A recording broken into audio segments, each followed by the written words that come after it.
Welcome to Unity of Hagerstown on this gorgeous fall day.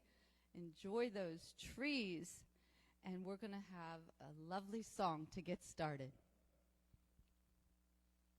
Oh, yeah.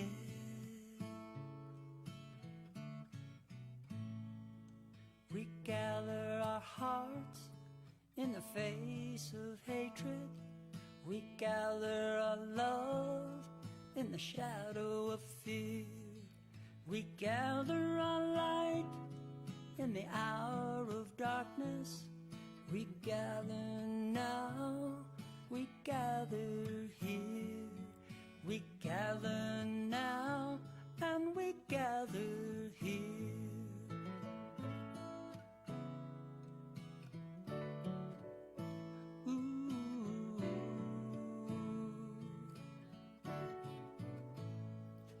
We stand on our strength in the time of danger. We lift up our song in the presence of tears. We send out our joy in the depths of sorrow. We gather now, we gather here. We gather now, and we gather here.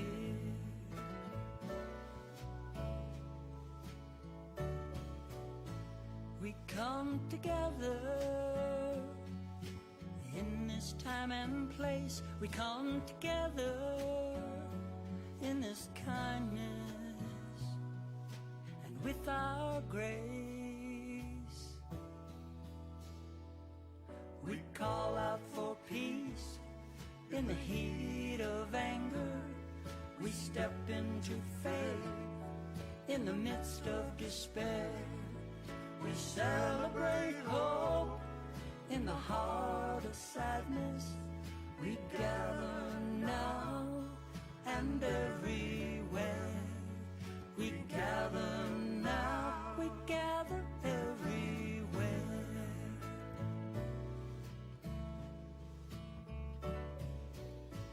We come together in this time and place. We come together in this kindness, and with our grace we gather our hearts in the face of hatred. We gather our love in the shadow of fear. We gather our light in the hour of darkness. We gather now, we gather here. We gather now, and we gather here.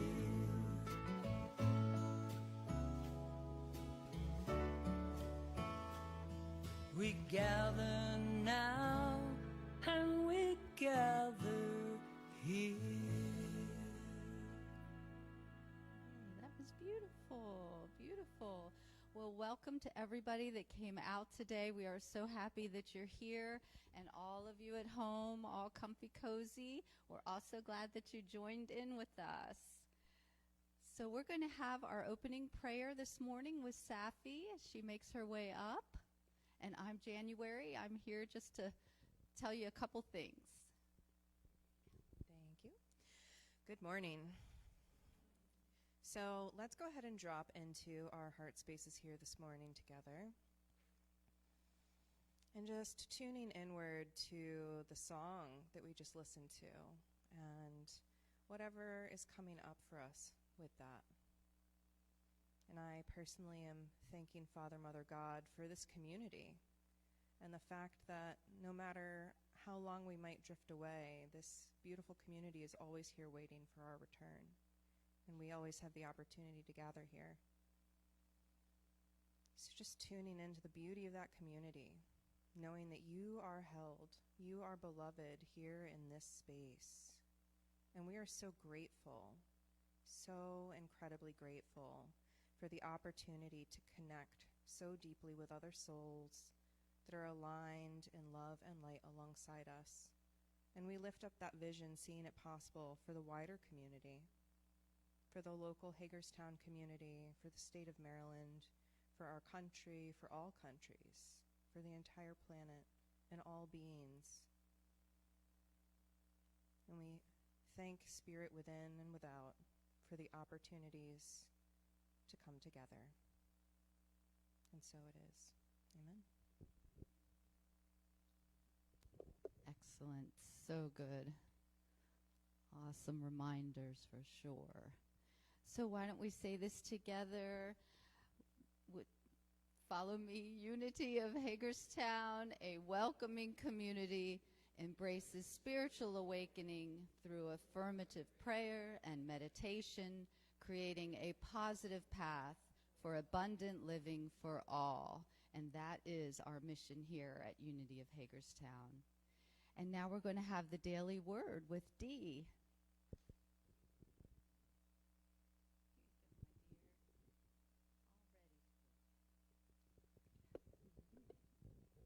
Good morning. Today's daily word is on prosperity. With God as my source, I live abundantly. No matter how much I have in the bank, the kind of car I drive, or the house I live in, I know these things are mere manifestations of abundance. The source of all prosperity is God. I look beyond appearances to find a deeper meaning of prosperity. Meaningful work that I enjoy doing is part of my prosperity, not only because of what I earn, but also because of the satisfaction I feel when I use my skills. My house becomes a home when filled with people I love and care for. My financial resources don't diminish, but multiply when I share them generously. As I look beyond the good things in my life to the love, the creative insight, and the limitless flow of divine ideas that brought them into manifestation, I discover true abundance.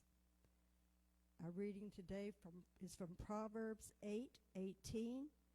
Riches and honor are with me, enduring wealth and prosperity. So if you all would repeat with me the message up on the screen. With God as my source, I live abundantly. Take a breath, and let's say that again with the truth within it. With God as my source, I live abundantly. Thank you. Thank you, Dee. All righty. And we're going to sing again. Everybody stand up. This will be fun.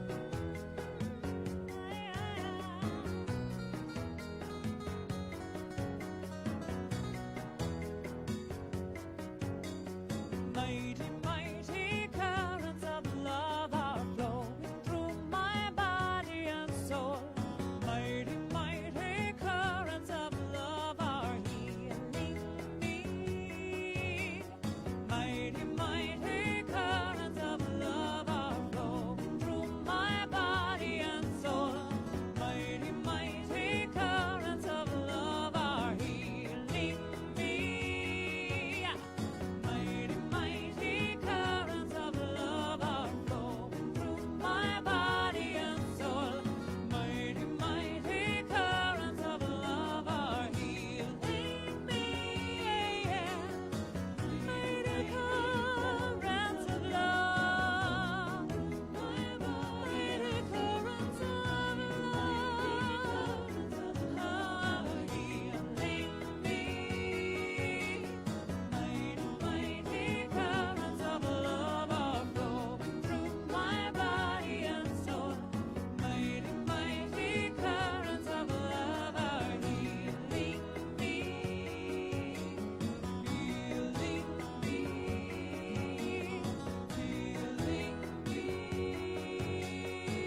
Nice little chant. Good morning, everybody. It's good to see each and every one of you. And again, we welcome our Facebook and YouTube friends. So happy that you're here with us today.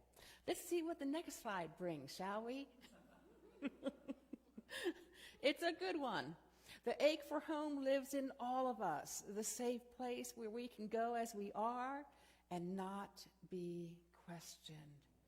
So we are continuing our series on the beloved community. And just to refresh, a beloved community as defined by the book by Jim Lockhart by the same title, the title's the same name, is a place where individuals learn to become more encompassing in love, self-compassionate for themselves, for each other, and for all of creation. That is what the beloved community comes together for, what we are working for. And I believe that we do have a beloved community here, but this is also good to review in order to expand it, right? So, this safe place that we call home is also a hallmark of the beloved community. But often in a spiritual context, it can be misunderstood. Because we think of a safe place as some place where we can go that we're not triggered, that we're never uncomfortable. But that is not the case with a spiritual community, because we may be triggered. We may feel uncomfortable as we grow in spirit together. In a spiritual community as well, the safe place is for those seeking refuge. If they're feeling wounded or have a heavy burden, this is another aspect of what the beloved community can offer. So the community is not only to envelop those coming in with love, but to help develop the members that they have. Jim Lockhart tells us to envelop means to surround those who are wounded or traumatized with loving support until they reach a place where they can function well. To develop means to assist those who are in a place of stability to move through processes of evolutionary spiritual development with all its potential for pain and difficulty so that they can go to the next level of growth. As a spiritual community, then we need to do both, envelop and develop, in order to be healthy enough to create that beloved community, a place where we are really learning to apply in our lives what we teach here. So if we only envelop those who are seeking a safe place to land, if we only did that, then those who have found a measure of healing will tend to leave as their needs are not being met. If we only develop the members that are here already and not provide a safe place to envelop those coming in with love, who are showing up for healing, then they will tend to leave because their needs are not being met. So can you see that we need both aspects of this? Both realms call for us to provide this place, being mindful of our energy. Parker Palmer tells us a circle of trust is focused on inward and invisible powers. Its singular purpose is to support the inner journey of each person in the group, to make each soul feel safe enough to show up and speak its truth, to help each person listen to his or her inner teacher. Now, I believe Palmer is also using this circle of trust idea as the beloved community. It speaks to the same for me. I know many of you can still remember 9/11. You could probably remember what you were doing when you heard the news. You can probably remember the shock and disbelief that you felt walking around in a daze, perhaps. I know I do. I remember that. I also remember going to Unity in Frederick, the ministry I was attending at the time, seeking refuge. And I was not the only person who showed up there. Dozens, well, maybe a dozen. I do tend to exaggerate sometimes. Hundreds of people showed up. Okay, some of us. Some of us showed up for an impromptu prayer service.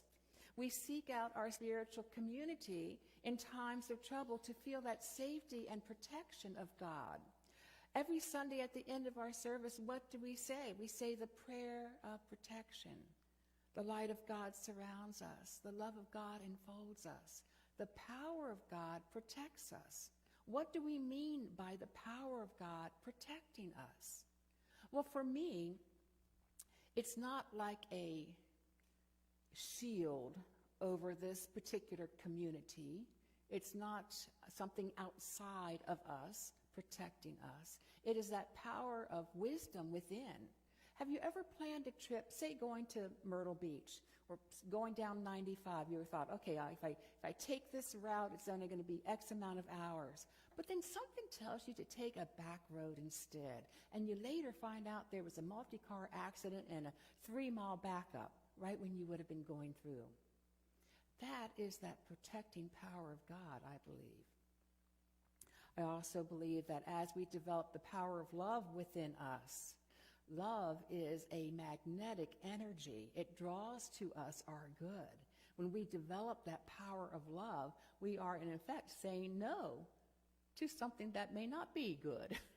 So we can shift into this higher vibration. And that is also another way that the power of God protects us. When we shift to a higher vibration of love, of peace, of harmony, I believe that we can shift those around us. Let me tell you a story. I had a friend who was taking the subway late at night in New York, and she was accosted by a young person intent on robbing her, pointed a gun at her. She was able to stay centered and just be that vessel of love. Well, the person turned around and walked away, didn't harm her, didn't rob her. She was able, by holding and owning her own power within, was able to shift the energy of that young man. It's not a Jedi mind trick. It's energy. It's energy. So Proverbs 18:10 tells us that the name of the Lord is a strong tower. The righteous run into it and are safe. The name of the Lord is a strong tower. The righteous run into it. I got to tell you, when I first read that, I had in my mind a tower and someone running into it and falling down. Not the righteous run into it. But metaphysically, the name of the Lord is our I am, our Christ consciousness, the righteous or right-mindedness, those thoughts that are in keeping with peace, with harmony, with love, those thoughts that are in keeping with spiritual principle. That is our strength, our safety. I heard this story of this wonderful woman in India. She spotted broken railroad tracks, and she saw a train approaching, and she knew what would happen if that train would try to go through those tracks. It would become derailed. All the passengers would be harmed or injured, most likely. So she took off her beautiful red sari and started waving it. And fortunately, the conductor saw her in time to stop the train, just barely, but he did. Her quick thinking benefited everybody on that train. And when she was offered a financial reward, she turned it down. She was doing that out of just looking out for the safety of others. The beloved community looks out for the safety of others as well, for each member, creating that safe harbor in which to rest, to lay down burdens, to be refreshed, to be comforted, to remember who you are. You are cherished beyond measure. Of course, this means that most members, if not all members of the beloved community, will need to have a consistent spiritual practice in order to form this container of compassion. Whether it's meditation, prayer, chanting, whatever that practice is that gets you in touch with the divine, within and without. So it means that we spend probably more time in our spiritual practice alone than we do in community. Because if our spiritual practices only occur when we're in community, then we'll have little to give, to contribute in making that beloved community. So personal practice actually builds that spiritual muscle, if you will, that's necessary to give back the love and compassion, to make this a safe place.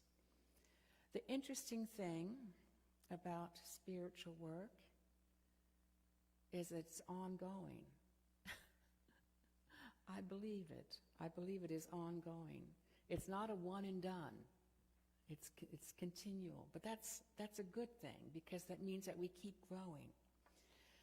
So those who have found some measure of healing and have done some inner work will still find challenges in their lives, because we are very much human as we are very much divine as well.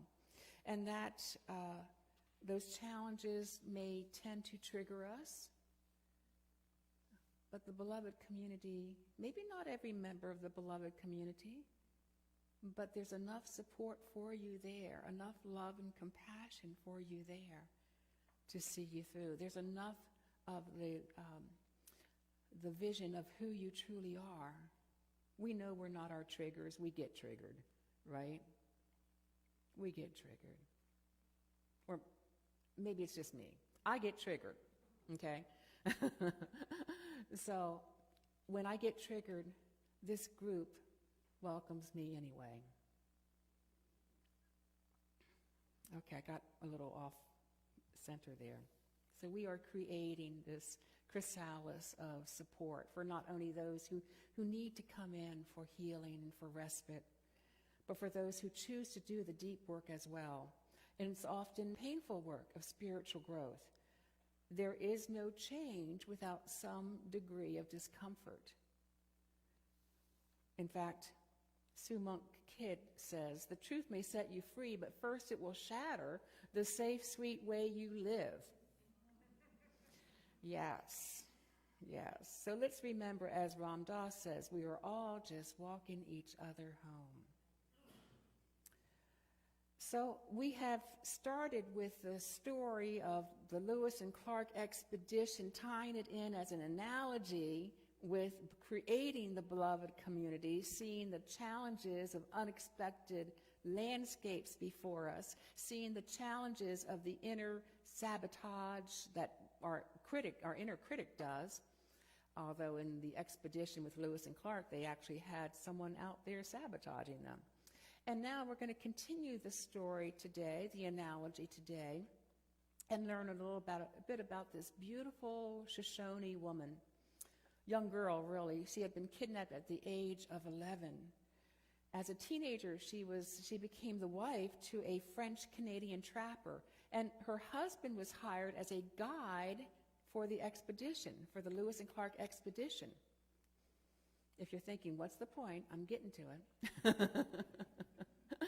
Lewis and Clark soon recognized that the guide was worthless, but they also recognized that this Shoshone woman was priceless. In fact, they said in their journals, they mentioned her fortitude and resolution. She was a young mother. She had a baby along the way in this expedition. And when they needed horses, she was the one that took them to a Shoshone tribe and translated between Lewis and the member of the tribe. She later found out that member of the tribe was her long-lost brother. The tribe begged her to stay with them, but she said no. She needed to be with the expedition. She was the only one who actually had some kind of recollection of where they were going. She was going home. She was able to deliver safe passage, not only because of her experience, but also other tribes seeing a woman and a baby in the party knew that it was not a threat. It was not a war party, so they didn't attack. I remember when I first came to Unity, and I felt like I was coming home. I felt like I had found my tribe. I felt safe. Home is a thing of the Spirit. God is our home. We live, move, and have our being in the divine. So when we lean into this, when we recognize this, then we can recognize that we are home anywhere we are, because wherever we are, God is. There is no spot where God is not. Ernest Holmes tells us what would happen if we could convert the energy of fear to faith, the energy of doubt and uncertainty into a feeling of belonging to the universe and being safe in it. Would not the original artist itself go forth into a new creation through us?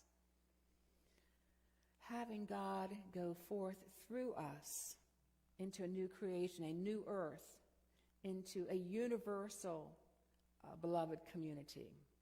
We do that. It begins with our daily practice, bringing it together in community, creating a beloved community on a local level. Just think if every church of every denomination did that. Wouldn't that be amazing? I mean, it really, truly would be. It would be awesome. So, we are creating, I'm very clear on this, that we are creating here and now a place of safety for the brokenhearted, a container of safety for those transforming their lives through spiritual practices, and a home of love for all. Myrtle Fillmore, co-founder of Unity, tells us, when there is a sense of feeling lost, it is but the result of the impressions received from without, from error thoughts and false convictions wished on you by collective beliefs and your own immature use of the senses and mental faculties. You are not lost. You are in your right place in the Father mind this moment. Look then to God mind with faith, and you will begin to see the light. Let's join together in our affirmation. Together. Today I leave doubt and uncertainty behind. I am safe. I belong. I matter. We're going to go ahead and move into a time of meditation. This will have a guided portion, followed by a period of silence, followed by a song to bring us back, another little chant by Aaron. So I invite you to get as comfortable as you can, adjusting as needed, and close your eyes or gaze softly on the floor. And we do that so that we're not distracted. It's easy to get distracted. See a squirrel.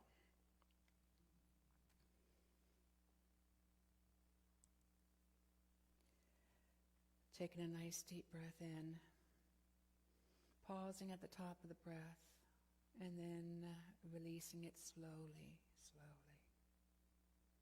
Let's do this a few more times at our own pace.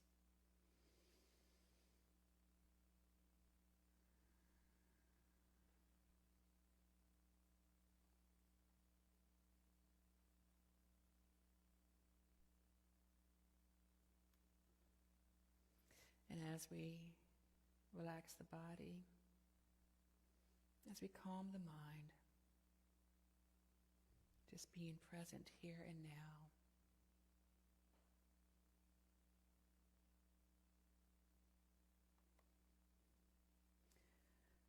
Allow my voice to speak for you if you like. You can translate it if the words don't resonate. This is based on a writing by Marianne Williamson. I'm never abandoned and never lost. I'm supported by love. I'm never abandoned and never lost. Although at times it feels that I am alone in a dangerous world, I may be hurt by life and cannot feel the embrace of love. Yet such times as these cry out for faith. I know that a sun that is eclipsed is not a sun forever hidden. The divine does not reject my prayers. Spirit resides within me, within my mind, within my heart, to guide my thoughts to the thoughts of peace. I am never without the comfort of spirit. I am never separate from the source of my creation. My internal teacher reminds me always that I am one with God. I am not separate nor apart from love. I am never abandoned and never lost. My soul is at home in God. As we move into a time of silence, if you find your thoughts drifting off, you can use the simple affirmation, my soul is at home in God, to center yourself once more, to know that you are not alone. My soul is at home in God, in the silence.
My true home is in my heart and in my mind, where I feel and experience oneness with the divine. As we give thanks for this time of communion, I invite you to remain resting as we hear this next song.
this moment, there is God.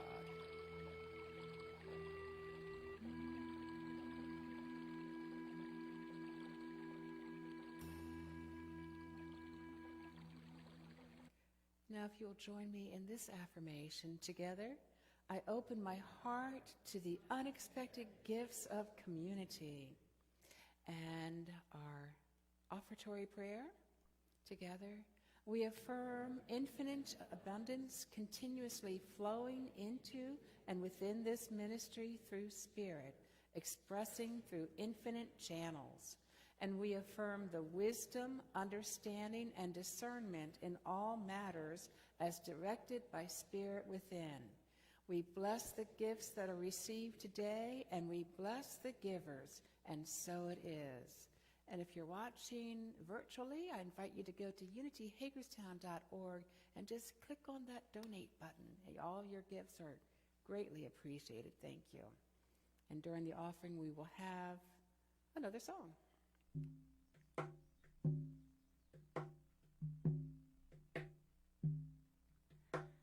I'm so grateful, so very grateful for the blessings in my life. I'm so grateful, so very grateful. I am feeling so blessed. I'm so grateful, so very grateful for the blessings in my life. I'm so grateful, so very grateful. I am feeling so blessed.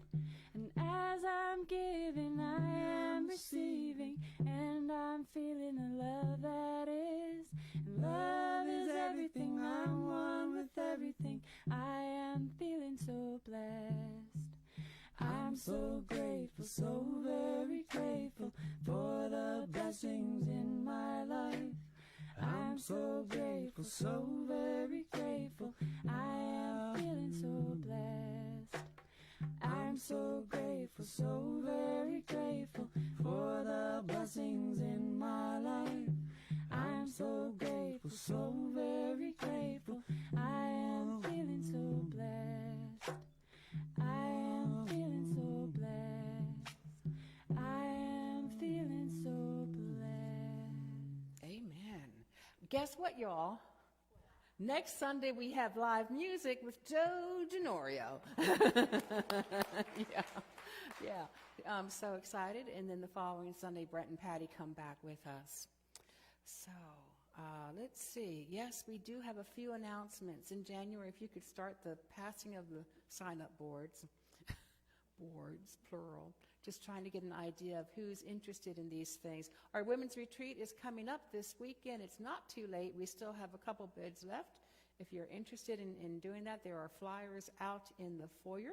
Actually, there are flyers for everything that I'm about to announce. The sound bath, our first sound bath, is coming up on the 2nd of November, which is a Wednesday, 7 p.m. It will be here. There's a whole list of things that you can bring to make yourself more comfortable. And again, the sign-up sheet is on the foyer. And for those watching virtually, please come and join us on any of these events. You're welcome. And if you need to learn a little bit more, you can do so either with the email newsletter that goes out weekly or checking the website. And then the 6th of November, we're going back to 11 o'clock. Now, I know some of you don't like this, but 11:15 just feels awkward to me. So we're going to do 11 o'clock. And then Tuesday, the 8th, November 8th, is going to be a lovely dinner with the ancestors that Safi is facilitating. There is a charge. Dinner is prepared for you, a beautiful vegan meal. And there are flyers for that, but it is a $35 charge, and also that includes a ritual that will happen throughout the evening as well. Okay. Anything else you want to add? Not really. I mean, it's one of my favorite rituals to facilitate. That's my first time doing it. Okay. So for those who are with us virtually, Safi said it's one of her favorite rituals to facilitate. I'm really looking forward to this. I think it's going to be beautiful. I know it's going to be beautiful. And then the next 2 Wednesdays in November, the 9th and the 16th, we're having, it's like a meditative mandala painting. And I know that if I can do this, then any of you can do this as well. If I can facilitate it, I'm hoping you can do it. And that will be here as well. And there is a charge for that. And the flyers are out in the foyer, or check out our website. And then on the 12th of November, we're having a work day with St. Mark's. With our new lease, we have agreed to 4 work days partnering with them. So I'm hoping people will show up for this. If you have rakes, there's going to be a little raking done, trimming of bushes, I guess, and I guess there might be still some weeding to do. I don't really know what all needs to happen. The bids look pretty good to me. So it starting at 10 o'clock should not take too long, hopefully. And then, as you'll see, going around with the multitude of sign-up sheets I'm sending around, there are volunteer opportunities. If you're volunteering for a greeter or a daily word reader, this is for a full year, beginning in November, going through till the end of October of 2023. We will have training for each of these positions, beginning early November. So, whew. I'm tired just thinking about all we do. Let's have another song. Or wait a second. We got to say goodbye to our Facebook friends. We love you. We behold the light that you are. We are so blessed to have you in our beloved community. Have a wonderful day, wonderful week.